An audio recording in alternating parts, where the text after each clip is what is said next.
নমস্কার, সকলেই কেমন আছেন? আশা করছি সকলেই খুব ভালো আছেন। এই গরমে কম বেশি সকলের বাড়িতেই কিন্তু তরমুজ অবশ্যই আসে, আর তরমুজের লাল অংশটা খাওয়ার পরে আমরা বাকি সাদা অংশটা ফেলেই দিয়ে থাকি।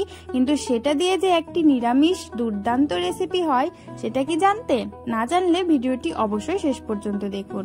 তরমুজটা খাওয়ার পর সাদা অংশটা রেখে দেওয়া হয়েছিল, এরপর সেটাকে একটু ছোট ছোট করে কেটে নেওয়া হয়েছিল। অবশ্যই তরমুজে সবুজ খোসাটাকে কিন্তু ছিলে নিতে হবে। আর এইখানে নিরামিষ রেসিপি হবে, সেই জন্য নিয়ে নেওয়া হয়েছিল মাসকলাইয়ের ডাল আর চিড়ে রাখা কাঁচা লঙ্কা। কড়াইয়ের মধ্যে সর্ষের তেল গরম করে তার মধ্যে ফোড়নে 5 ফোড়ন দিয়ে দেওয়া হলো।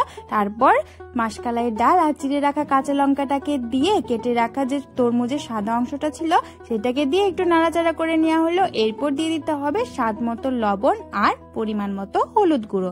ব্যাস, এরপর এটাকে ভালোভাবে নাড়াচাড়া করে নিন।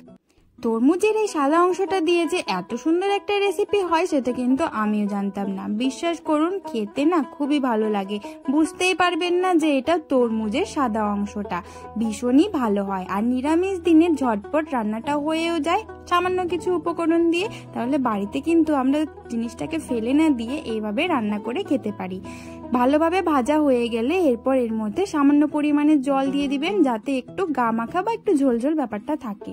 জলটা দিয়ে তারপর সামান্য পরিমাণে চিনি দিয়ে একটু সময় ভালো করে ফুটিয়ে নেবেন। তারপর নামানোর আগে সামান্য পরিমাণে ওই হাফ চা চামচ মতো ঘি দিয়ে একটু নাড়াচাড়া করে নামিয়ে নিলে তৈরি হয়ে গেল কিন্তু একটি অসাধারণ রেসিপি। তাহলে বাড়িতে অবশ্যই একদিন করছেন তো, করে আমাকে জানাবেন যে রেসিপিটা আপনাদের কেমন লাগলো।